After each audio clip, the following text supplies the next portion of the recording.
there's inherently a couple problems with people that are in our circles that we know. Sometimes they're distracted by other things. And so, and I'll be the first to admit, it's hard for me to focus because they just have opportunity everywhere. It's hard to say no sometimes. But I was like, hey, I just want to buy houses. Like, that's a distraction. So it's like, okay, well, if I can offset my marketing cost by monetizing things in other ways that I never did without too much distraction to my kind of core business of buying houses, if that's what your core business is, then, so be it, right? Some of it could be monetizing deals in other ways, creative financing or things that you couldn't monetize before. So all those things make marketing more viable and help justify raising your marketing budget, which at the end of the day, our businesses are all driven by leads. And we have to find ways to justify getting more leads, right?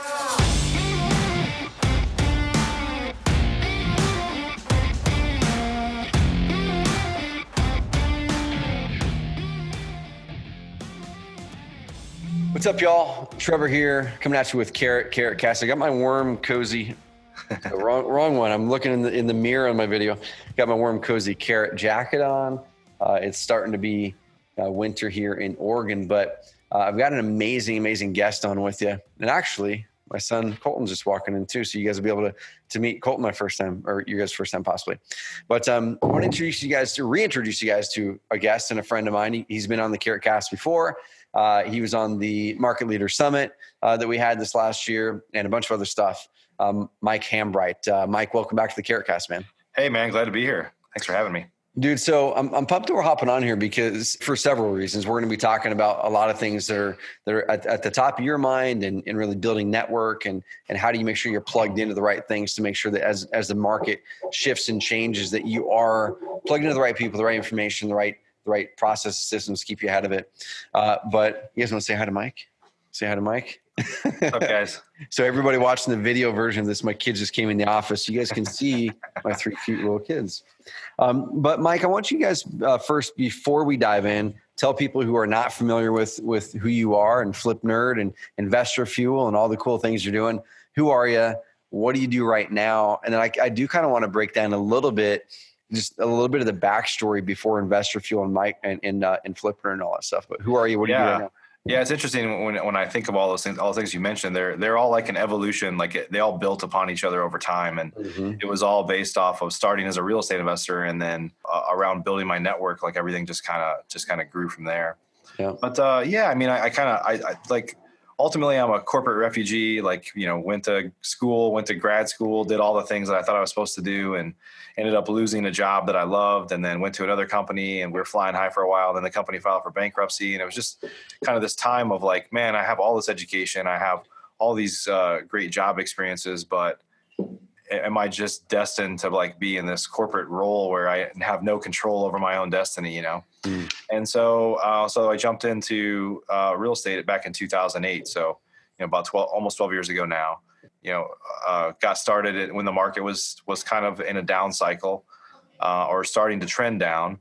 And, we just came in with no fear and had this, I have nothing to lose type mentality. And our first year in business, we bought 65 houses with no previous experience and went on to buy, 60, 70 houses a year for several years. And then like all businesses, or not all businesses, but a lot of businesses, like things get more complicated. It's like next thing I know, I'm in the coaching business. I have a rental business. I have like other stuff that gets bolted on. And I seem to find my way into shiny objects and other opportunities, but some are good and some are bad. So yeah, that's kind of the early years, I guess. Dude, one thing that's interesting, one of the ways what's Colton doing that. So guys, you got to watch the YouTube version of this. Colton took all my Sharpie things, put them into like a sword or something like that behind me. Mike gets to see it. You guys will see it if you go to the YouTube version of this. But one thing that's a big parallel between us, man, is way before you and I met, one of the first things I did was I dove in and I said, well, how do I actually add a lot of value to this community? How do I build community? How do I be a connector in the middle? And is that a way that not only can I add value, but I can build authority and just really help a lot of people. And who knows, maybe it'll lead to something amazing for me. And so I did that with some of the things in the real estate space, in the education space. Yeah. And then you and I met through Flip Nerd, which you were taking all this knowledge that you had built up over the years and continue to build. And you started to go, okay, how do I bake my knowledge in with a bunch of other people's knowledge on other topics and add value to a community? How can I create a community? And then you took it another step further.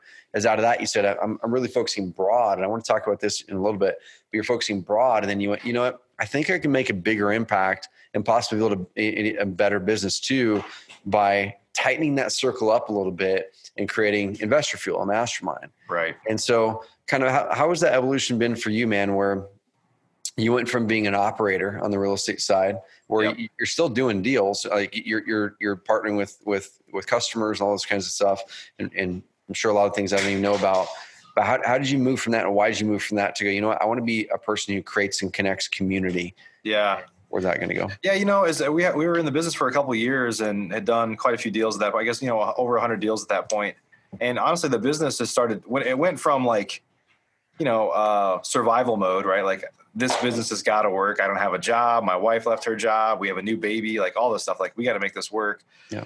To working really hard and making more money than we ever had before. And so it wasn't about survival anymore. Yeah. But it got to a point to where honestly, when you're a solo operator, and this is, if you go back to like 2010, I mean, you had, I don't know when you started JV Update and that, but there weren't really a lot of, on the real estate side, the operator side. I mean, there weren't really masterminds and stuff back then. It was like local RIA clubs were about as best as you could get, right? There just wasn't a lot of community. And I'd say even back then, largely, probably every market is different, but even in our market, it was like,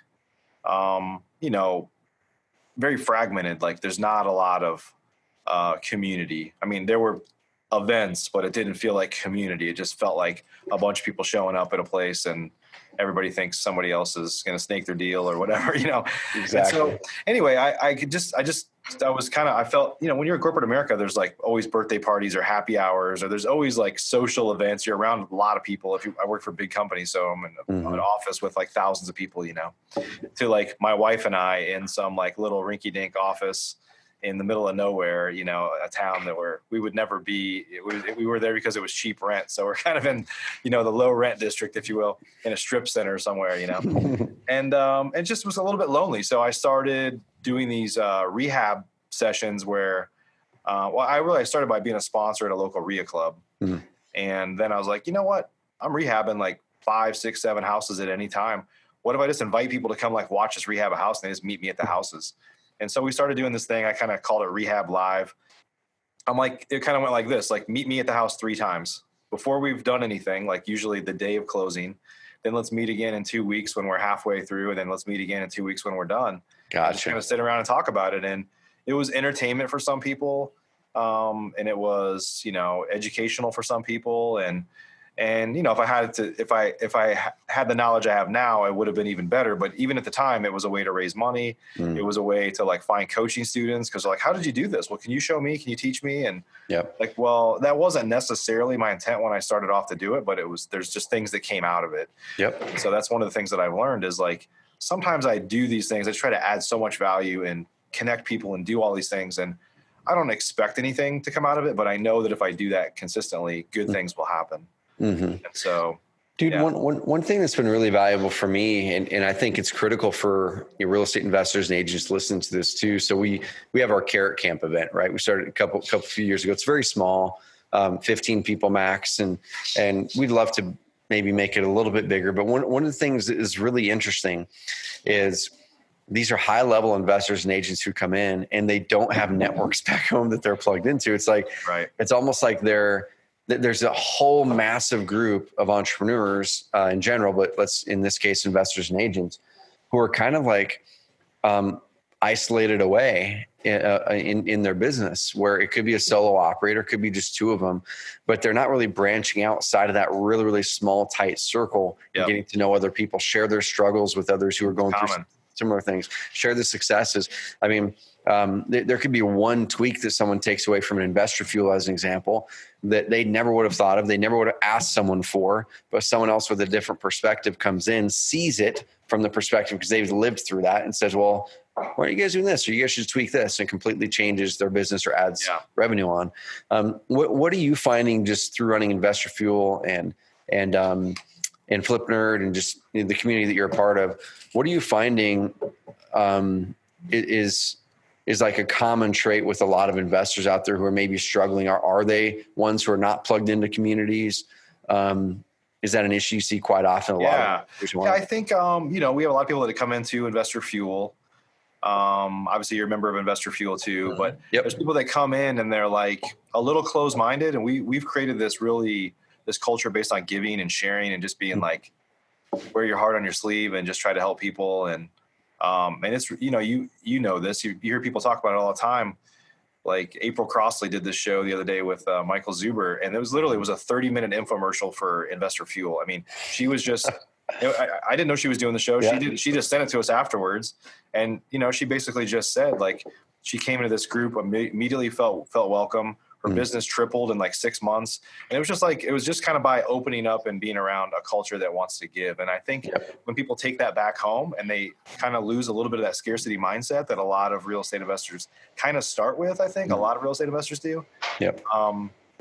And you kind of open it up to, like, she brought on a partner, Modesta, and like started to do these things, and just like the whole world just opened up because she was a very giving person, but kind of didn't maybe operate that way when she was in the day-to-day business. And, I don't know, we have this culture there. I hate to like take credit for all of it. I mean, we were maybe the catalyst that started it, right? But it's taken on this life of its own where people go. I mean, there's quite a few people that have gone back and started RIA clubs and done some things, but they do it in a way to where they really are, they're not necessarily selling anything, which I don't necessarily think there's a good way and a bad way to sell stuff and help people for sure. But they're doing it in a way to where they JV on deals and they add a lot of value back into their communities and stuff like that. And so that's the type of stuff that I've done from the beginning, is just like, I'm the type of guy that I can't tell you half of what I do and hold it back for myself. Like, I just kind of like, blah, just kind of like, let me just tell you everything. This is my secret sauce. If I ever had any, like, I'll just tell you, Yep. And I think that people getting comfortable with knowing that, hey, if I give, I'll get. And it's not as clean as like, I'm going to give you this thing and you're going to give me something back tomorrow. It just doesn't work that way. But if you have that culture, you kind of develop that culture, even outside of your company, just in your community. Yeah. Like, it's so unusual, which is bad, but it creates an opportunity because it's unusual. Yep. Dude, the whole give before you get, I've got the book Go Giver back there, and I've given that book to a million people. I had Bob Berg on the Carrot Cast. Shoot, I think it was earlier this year, end of last year. And that book was a big deal for me because when early on as an entrepreneur, I was in the, hey, how do I get mine mindset, right? Because I couldn't pay my bills hardly. So I kind of felt like I had to be. And then what happened was eventually I just kind of relented and said, well, what I'm doing isn't working. So let me just add value to people without asking for anything in return and give them my best, like you said. And the funny thing was, like, everything started to happen for me after that when I was doing things for others. And kind of microcosm here at Carrot Camp too, where, when some people come in here, and I've talked to several of them, they're like, well, I don't want to share like this stuff. And I don't want to, like, well, so if you're not going to share your best stuff, what do you expect others are going to do? Like, all of a sudden everyone's stuff is watered down and everyone's stuff is going to be okay. And, and there's going to be some good conversations, but what if you shared your best and like really up leveled it? And that's going to challenge this other person to go, you know what? They shared some amazing stuff that was crazy. Awesome. I'm going to share my best too. And then everyone else starts going, well, shoot, I'm going to share my best because theirs was really cool. And it just creates this amazing giving environment. So that's something you have created at Investor Fuel. It's really cool seeing what people are sharing there. And that's something I really challenge people listening to this, that whatever you guys do to create community around you, it could be a local community where, it's that local RIA you built, or 7 people that get together for a coffee or a beer once a week and talk real estate.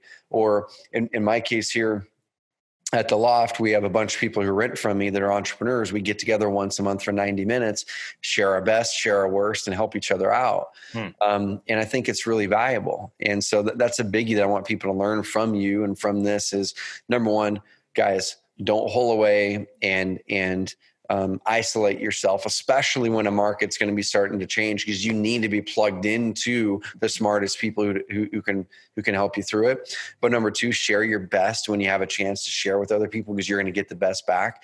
And another lesson I learned from that too, Brian Rockwell, good friend of mine down there in Dallas with you. And he came up to his second Carrot Camp up here, and there was another investor from Dallas that signed up, and we usually don't let two in at the same time, and somehow this other one slipped through. Our sales guy didn't catch it, and neither did I. And so Brian's like, I said, well, there's the second guy from Dallas, is that okay? And originally he was not okay with it. Like, he wasn't saying, hey, they can't come, but he was like, I don't know. He goes, I'll probably have to adjust some of the stuff I'm sharing, because I don't want to like show my best. And I said, well, I could ask them to maybe not come, and we'll get them to come to the next Carrot Camp. And then I just texted him back, and hopefully, Brian, if you're listening to stuff, you don't mind me sharing. But I texted him back. I said, you know what? I go, I will totally bump them to the next one, because that was our mistake, not yours. Not yours at all, our mistake. And I'm pumped to meet those people and meet them at the next one. And I said, but here's a lesson I learned a while ago, man. That when I'm scared of my competition copying my stuff, usually my stuff isn't like all that special, right? It's usually not all that special. And so usually when that happens is it doesn't challenge me to be better. Okay. It's me hiding the stuff that I'm currently doing now. But whenever I share my best stuff with my competition, like I open up like, guys, here is what's working. The people who are my direct competition, it challenged me to go, okay, they know my best now. Now they've got to execute it, but also I need to get better. I need to go out there and improve myself faster than they can copy me. Right. And so that was the mindset, and he adopted. He's like, all right, bring it on, bring them in. I'm going to be sharing my best. And it was really cool. And he made a mindset shift. Yeah, I'd say in Investor Fuel, there's a couple of examples of we kind of restrict our platinum members. We have two different groups, but our platinum members to 2 per market usually. And in Dallas, there were 2 people in, and then a third one wanted to come in.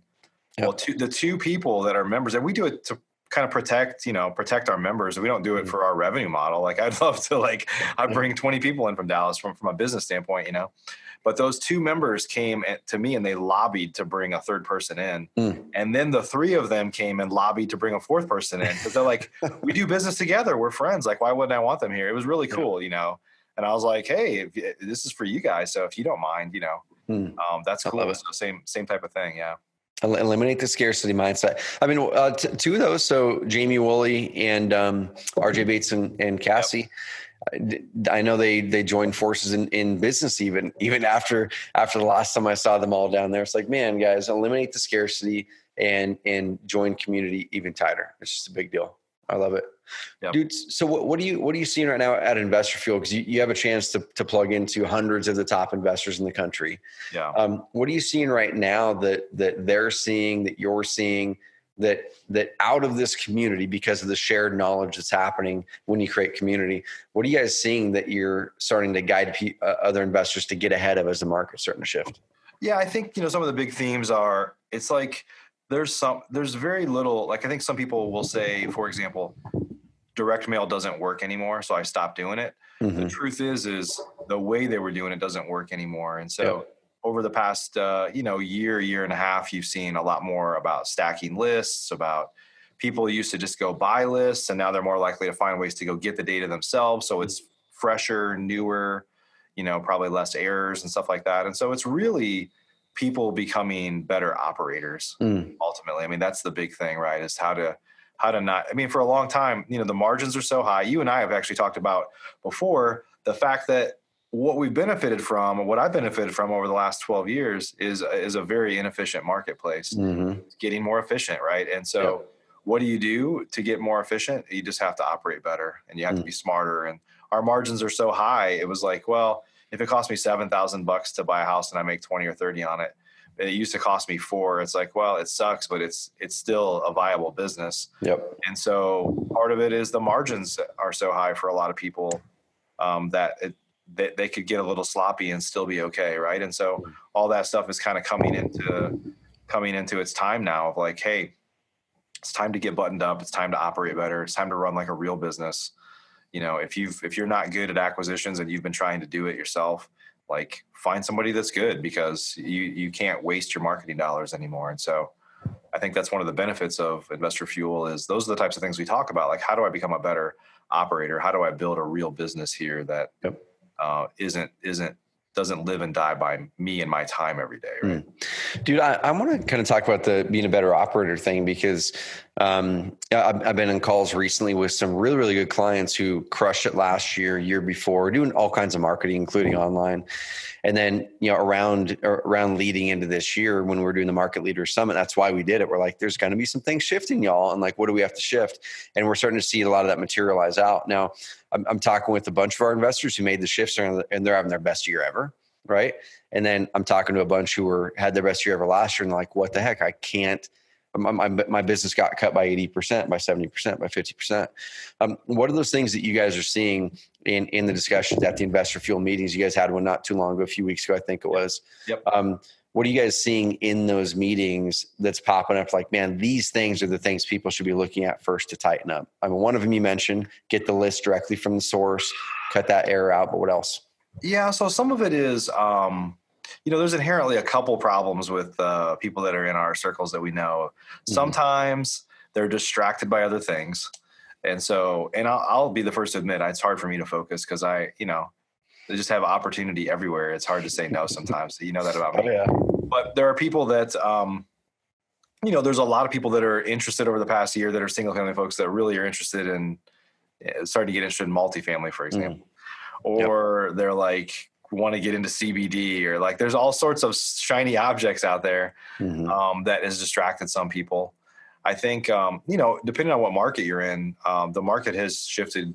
Like in Dallas, it hasn't shifted that much. It's slowed down a little bit, but it's a very resilient market. I mean, a massive population increase and companies moving here. But if you're used to rehabbing a little bit higher end properties in higher dollar markets, like those markets have slowed down. And so people are just shifting exit strategies a little bit. So I think it's, when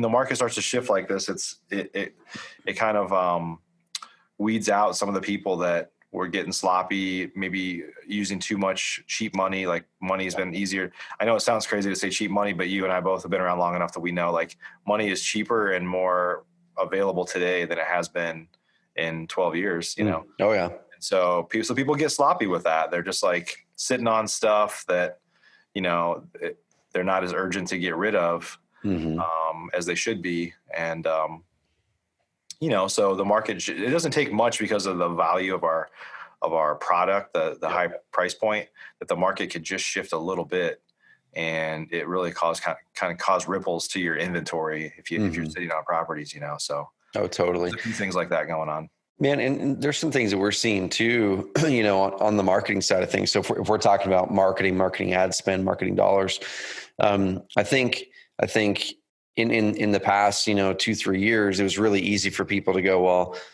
let's, block out whatever. Let's send out 5,000 mailing pieces. And that was kind of their number, sending out 1,000 mailing pieces a week or whatever. And I'm just using numbers, right? And getting X result. And then they kind of got used to that. Well, 1,000 mailing pieces equals this. And as soon as it stopped equaling that, then like you started the way you started this, like, oh, direct mail doesn't work. Well, no, you just need to shift it. And we're finding the same thing with PPC and SEO and all that stuff, right? Now, it doesn't mean that there's not more people searching for those terms. There's actually probably as much, if not more, this year. The difference, though, that we're seeing, Mike, is in a lot of the stats and data on our end, is the volume of people looking to sell their house as fast has not gone down. Their competition is a little bit up, but the messaging in the market, most investors aren't shifting with the market, right? A lot of them are going, well, I'm getting way too many retail leads, or I'm getting way too many of these mobile homes or whatever it is. And they could throw those away 2 or 3 years ago. Because it doesn't fit in my pretty little box. Right. And now you have to look at all of them and go, man, how do I use them all? If it's a retail looking lead, how do I partner with an agent or become one myself and start to list those ones? And there's some of our clients that are just bringing in hundreds and hundreds of thousands of dollars in extra listing fees because they're going a dual offer approach. Hey, we can either buy your house for cash for the speed and convenience for X, or you know what? If you want to try to get the most out of your property and you're willing to wait 2, 3, 4, 5, 6 months and do these other things, and here's this route. Right. So there's that one there in a big way. And also just the messaging, knowing that iBuyers are coming in and the agents are starting to kind of say that they're flipping houses, which we have a lot of dual agent investors on our user system. And so how do you deal with that, y'all? You can't just be leading into the market with the same messaging that was working for you 2, 3, 4, 5 years ago. The We Buy Houses, it still works, but how do you now approach it with some different messaging that's more, hey, are you looking to sell your house and get the most out of it? Awesome. Like, here's some other ways. Or do you want to avoid the hassles of listing on the market and people going through your house and agent commissions? Cool. We're going to help you do this. You want to avoid the commissions while still selling fast? Cool. Let's do this. And here's how we do it. Well, we buy houses. So it's just kind of flipping some of the messaging. Before, they're straight up going, we buy houses, and then how. And now sometimes you've got to go up to the pain point, accentuate the pain points, and then the we buy houses comes next. Right. So interesting stuff. Dude, what's bouncing around in your brain right now? I know we've been on for 20, 30 minutes, and anything else that you're seeing pop up that's like worthy of getting out there to investors that they should be looking at, thinking of, or anything that you're like, man, people need to be thinking about this a lot more. Yeah. One of the things that you just said, I talked about, so I have a coaching program, and I talked about this to on my coaching call today, which was actually just a little bit ago today. Is, on the info side. So you and I are both also kind of in what's referred to as the info marketing space as well, or have a lot of friends in that space as well. And so there's an interesting, so I generally, I've said this a number of times before. I think the people that are in the info marketing space, the coaches, people that sell products online are a couple years ahead in marketing sophistication than real estate investors. Yep. Right. And so, for example, there was no talk a year or two ago, even in the real estate space, about lead conversion. It was just, I need more leads. And it's like, well, the marketing guys are worried about building long-term relationships and converting those leads over time, right? Or finding ways to monetize that. And so one of the things we talked about today was, in the info space, it's common that people will have like a tripwire or some low price product that the sole purpose of that product is to offset your marketing cost. It's not really, that's not the business, right? It's just like, it's like a low price product to just liquidate my marketing costs. So my customer was free basically. And so we had that conversation because I've never been a big believer we're not a practitioner, I guess, in trying to find a way to make money from listings. I'm not an agent. I've never been an agent. I don't want to be an agent. Nothing wrong with that. But I was like, hey, I just want to buy houses. Like, that's a distraction. But the truth is like, if I can get some fees from listing properties or a relationship with somebody to offset my marketing costs, I mean, that's one more kind of tool in your tool belt, because it'll effectively could allow you to spend.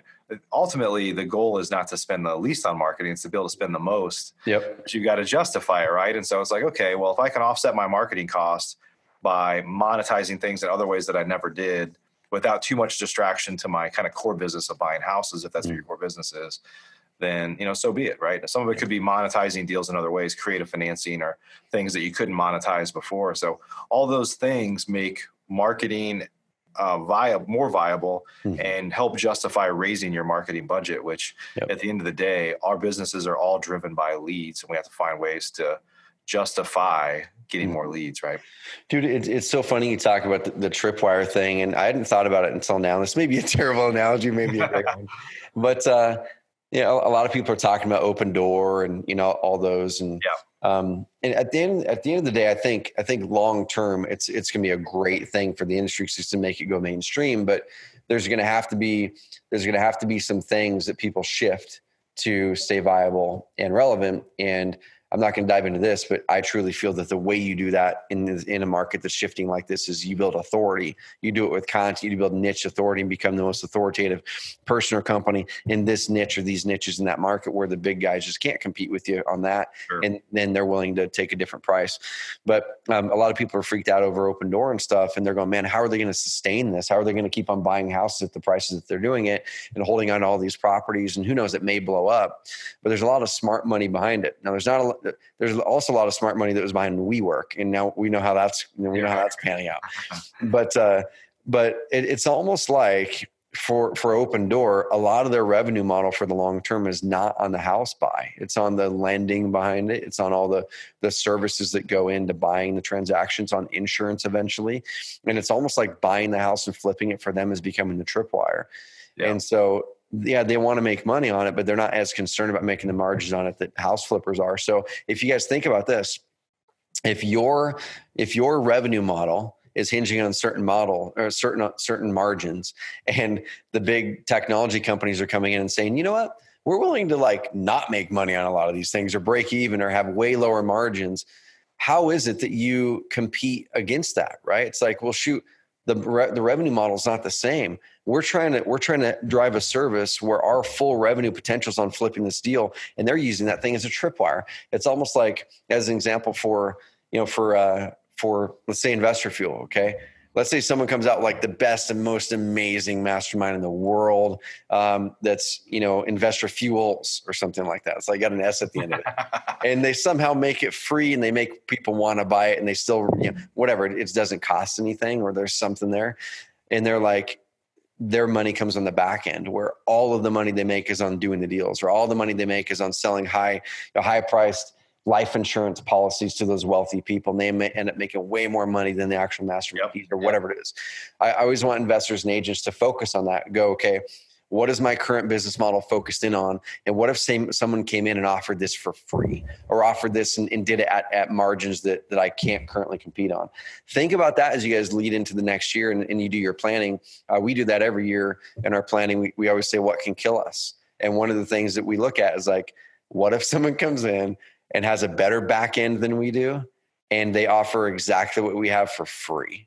Like, what if someone comes in with the software and it's free, and they somehow make money on the back end with it? And that's happened. I know software owners whose business got taken down because someone came in with the better idea and offered what they have for free. And then on the back end, it was something bigger. And so I want you guys to think about that. Are there ways that you guys can make your margins stronger, like Mike is saying? Are there things that could come in and disrupt your business where an iBuyer or someone else could just say, cool, we're just going to not worry about the margins, and that's our tripwire. And okay, you're going to go away because you don't have a back end. Start to think, guys, how can we have a bigger back end with our leads and our revenue? How can you turn those into repeat customers more? How can you turn those into people who are not just doing one transaction, but you're communicating with them over months and years to get them to refer more people and whatever it is? How do you find more ways to turn each lead into $1? Or how do you even find way creative ways where you turn those transactions into way more money on the back end with services that other people aren't even offering? I don't know. Just think about it. There's a lot of cool stuff. Yeah, there's a guy that's in Investor Fuel. His name's Beyond Win. Mm-hmm. Cool guy out of Cleveland, and he buys, he's buying 5, 6, 7 houses a month, and he spends no money on marketing. It's all through relationships and networking, and he uses send out cards to send gifts and cards. He's constantly, his budget is that. And so one of the things I just had him on. So I have 2 podcasts now. We have the Flip Nerd podcast, and then we have the Investor Fuel Mastermind podcast, where I interview mastermind guests. And he kind of told everybody, like, hey, take a portion of your marketing budget and just spend it on networking. Yep. Just gifts and showing gratitude for people that impact you. And it's like, if you get that down, if we put some effort into that, like you do into some of your not direct mail, but any kind of other marketing you're doing, mm-hmm. That will be your cheapest lead. So your cheapest acquisition source, if you put some effort into it for the average person, I think. Because at the end of the day, if you find those deals where you don't have competition because somebody had an inside track and they're like, Trevor's the guy, like this is who you need to go to. And I get deals, like a third of my deals are that way through my relationships and just stuff I've done over the years. And,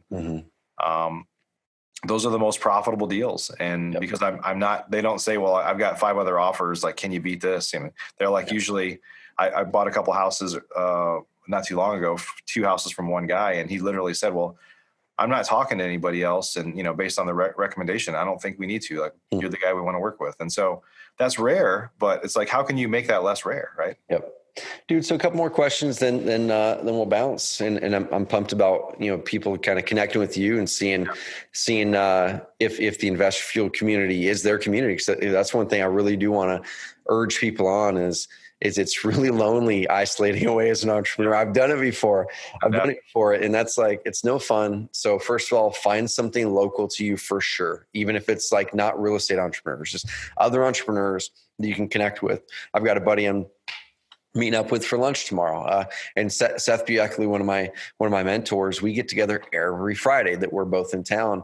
And he started something called Free Lunch Friday, where he posted out there whenever he's in town. He's out of town a lot now, but he posted out there and anyone can get on his calendar, as long, it might be 6 months out, but on a Friday that he's in, they have to buy him lunch downstairs at the restaurant by our offices, and they get to pick his brain for 45 minutes. He calls it Free Lunch Friday. It's one of his ways of networking. So guys, definitely start a local network, okay? Or become a part of one. But then next, what's your professional network? What's the network that you can really plug in and sharpen your tools together and bring your best. They bring their best. And the cool thing about it is in a business like real estate investing or as an agent, it's a high margin business. You don't have to sell 8,000 widgets to pay for a mastermind, right? Do one deal and it pays for the mastermind. And the way that I look at this stuff, I stroked a $20,000 check for a mastermind. Might have been 25 for a mastermind last year. And then there's another one with my software coach, 60 grand a year, dude. Like, that's not a small amount of money. And I look at it and go, yeah, that's a lot. And then immediately what you start to do is you start to justify, like, well, I could get that truck that I've been like holding off on buying. And then you start to justify all these things you could spend that money on. It's like, well, I don't know, like, we're renovating our house. What if we just put it into the house and put like an extra 60K into the house and made it like fancy. And what I do with those decisions all the time, I pull back and go, man, so I could do that. I could put the money into that fancy truck and it's going to be gone because the truck's value is going to go down and there's not going to be a return there. It'll feel nice to drive in.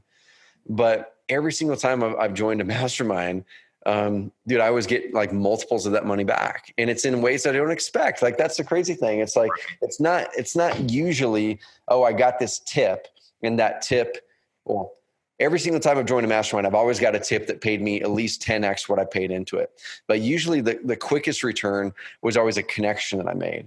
Sure. There's always someone that I couldn't just go to YouTube and listen to this thing and get that tip. It was a connection that I made where they had an insight into this, or it's a business partner that I got because of that thing, or we actually were able to do work together, which ended up more than paying for the mastermind. And so I really want people to shift the way that they're thinking. And I'll finish with this and toss you a question to wrap is, as you're leading into 2020, where it likely will continue to change and shift, and there's going to be some things getting way more difficult for many investors and agents, and some things getting way easier because you're doing the right things. What is your community and who are you plugging into to make sure that you're getting ahead of the curve and doing the right things? And the way that I do that is joining the right masterminds, talking to the right people, getting the right communities. So what do you, obviously Investor Fuel, but what do you suggest people do to really build better community? And what role should a mastermind, a paid mastermind, play in that for you? Well, so one of the things that we do, and if you use another group, that's fine too, if they have a similar structure, is we didn't start this way, but we've kind of evolved now. Effectively, our meetings are 4 times a year, every 90 days, roughly. And we've gotten to the point, there's a lot of people in the real estate investing industry that have kind of followed the book Traction, like using the EOS model of having 90-day goals, year goals, longer goals. And so we've kind of become the default like check and balance point to where we have a meeting, everybody gets together, we all talk and share ideas and celebrate together. People are struggling, talk about it. And so, but every 90 days, we give everybody these little booklets where we take a session and they do some goal planning. Cool. And then we have a membership site where we put their goals in our membership site so everybody can see them, and it kind of helps hold them accountable. And then we have monthly accountability calls.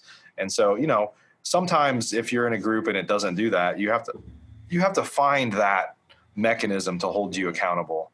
And it's uncomfortable. A lot of times, I'm the guy that had a LA Fitness like thing on my key tag on my keychain for like, 2 years and didn't go, but I'm still paying every month. Like, don't be that person with your business. Right. I mean, don't be that person with your health either, but don't be that person with your business. It's like, I'm just going to dodge accountability because as an entrepreneur, it's easy to do. Like if you don't want to be held accountable, you can dodge that. But anyway, I'd say find that mechanism that holds you accountable and that also lets you, encourages you to be vulnerable and share what's not working, because a mastermind shouldn't be a chest thumping exercise about how awesome you are. I mean, there's already a lot of machismo in this industry of people kind of bragging on stuff that may or may not be true. And it's like, at the end of the day, the truth.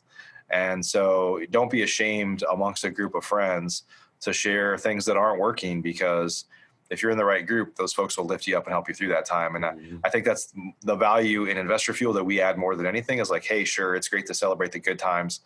And a lot of us have so much to be thankful for. But if you're down or you're having a problem, like, don't just bury your head and go away. Like, let's talk about that and work through it, because that's where, we all get down, right? We all have, as an entrepreneur, there's ups and downs all the time. And we know if we can get through the tough times, that'll make the good times that much better.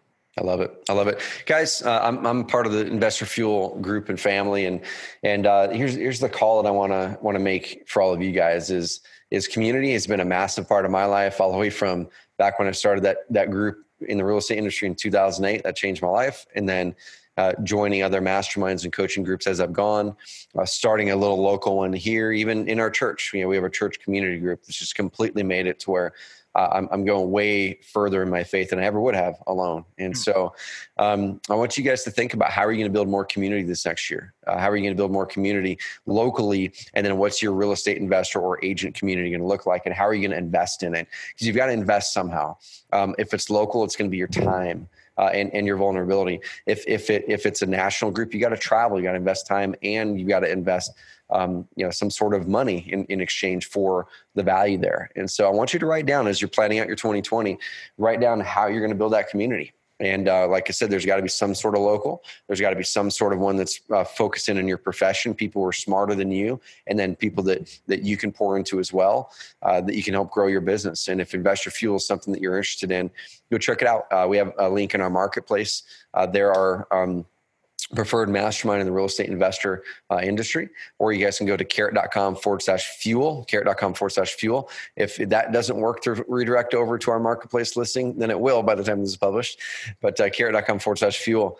And guys, go check it out. Like I said, I believe in masterminds. I love what Mike has done with the group, and we have a ton of Carrot customers in Investor Fuel. Yeah. Keith, probably 90% of our customers, of our members, are your customers. Exactly, dude. Keith. So here's the thing. I'll finish with, man. So Keith Sant, he's in Investor Fuel now, right? From Spokane. No, but we're hoping he gets in. Yeah, he had a conflict at the last meeting. So if he hears this, Keith, you know what to do. Just do the right thing. For some reason, I thought he was, because I thought I saw him go to an event down there, or maybe he came to $1 million meeting. That's what it was, $1 million meeting. Yeah. Dude, he's such an amazing dude. So it was funny. Like, this is the type guy. We'd love to get him in the family. Yeah. Oh man, this is the type of person Investor Fuel attracts. RJ Bates and Cassie, they had the big fundraiser down there. Yep. He raised however much money. And the cool thing was, like, I'm seeing the sponsors, I'm seeing the people involved, Investor Fuel member, like all over the place. So great group, guys. Go check it out. Carrot.com/fuel. Go in there. You guys can connect with Mike and his team, see if it's a fit for you, and make a local community as well. Mike, appreciate you investing the time here in us, and just really being a part of the Carrot community. Thanks for the opportunity. I appreciate it. Yep. Likewise. Have a good day. Thanks, guys.